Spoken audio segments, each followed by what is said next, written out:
Ketika ada pilihan pemenang karya arsitektural Istana Negara di calon ibu kota baru diumumkan, saya ilfil. Maaf ya, asli saya hilang feeling, ilfil. Bukan pematung atau perupa yang karyanya luar biasa tersebut yang membuat saya ilfil. Namun lebih karena keilmuan arsitektural ruang, bangunan tata kota yang bablas nggak berkarakter itu yang saya lebih melihatnya tidak keren. Mungkin ilmu saya rendah, jauh lebih rendah dari si pemilih yang memenangkan karya perupa legendaris tersebut. Tapi dalam hati saya berkata, toh nanti kalau New Mind menjabat, ibu kota baru nggak akan jadi kenyataan dan pindah ke Penajam tersebut.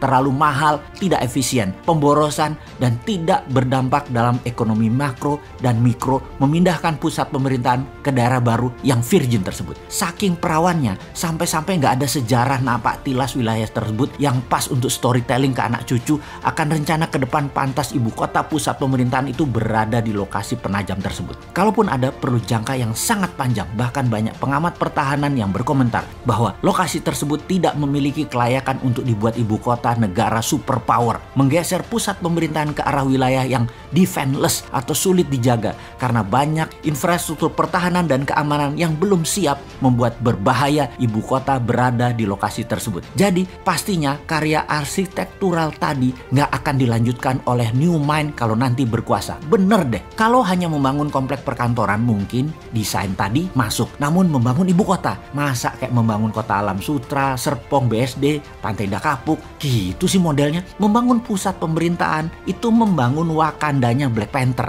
Sekali lagi, Black Panther ya, bukan Blackpink. Bener deh, kalau New Mind pusat pemerintahan tetap di utara Jakarta, bekas tanah reklamasi. Sekalian buat benteng laut utara Jakarta. 5.000 hektar itu New Wakanda. Full teknologi, full digital, paperless, kontrol satelit, telekomunikasi jalur baru, e-rupiah, digital aset, dan banyak lagi ke depannya yang dunia pemerintahan butuhkan. The real e-government. Masa membangun ibu kota di abad 21 kayak membangun properti perumahan gitu sih?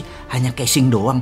Malu-maluin aja nih bernegara kalau begini. Kembali ke lokasi Penajam. Apa yang kita lakukan oleh New Mind? Tetap dibangun dan pasti dibangun oleh New Mind, namun dijadikan seperti kota Seattle. Penajam akan jadi Seattle-nya Indonesia, yaitu pusat perekonomian high-tech. Kalau sahabat ke kota Seattle di Amerika, kota ini benar-benar by design. Pusat teknologi seperti Boeing, Starbucks, dan banyak lagi infrastruktur ekonomi mendukung kota tersebut. Strategi ibu kota ke Penajam jauh dibandingkan dengan strategi membangun kota Seattle. Nggak sedetail Seattle. Jadi nggak usah dilanjutin deh Penajam. Sementara Seattle tuh hanya kota loh, bukan pusat pemerintahan sebuah negara besar. Lalu New Mind bagaimana rencana untuk Penajam tengahnya Indonesia itu? Pertama, membangun pelabuhan laut dan bandara dengan 3 airstrip. Besarnya bandara tersebut adalah untuk 100 juta kapasitas penumpang per tahun. Kemudian swasta besar dunia dikasih fasilitas untuk membangun di sana tanpa pajak selama 25 tahun. Beri tax holiday di sana. Yakin pasti Disneyland akan membangun di sana. Universal Studio akan bangun di sana. Bangun pusat hiburan dan MICE di sana. Pusat kesehatan seperti di Penang, Malaysia dibangun di sana. Pusat kesehatan yang murah, efisien, dan dokter serta semua sarana kesehatan terbaik ada di sana. Semua warga tinggal di sana selama 10 tahun tidak bayar pajak di kota baru Penajam. Bisnis tidak bayar pajak selama 10 tahun. Apapun mulai dari yang kecil-kecil hingga pabrik mobil, pesawat terbang, pabrik kapal laut, dan lain sebagainya free tax.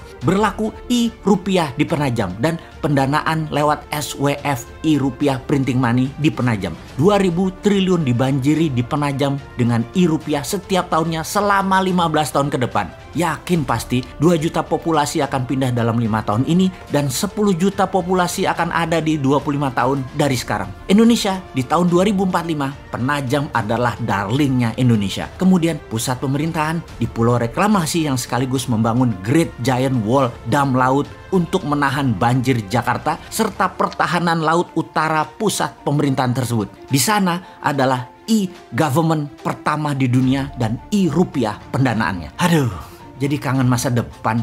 2024 kok masih jauh ya.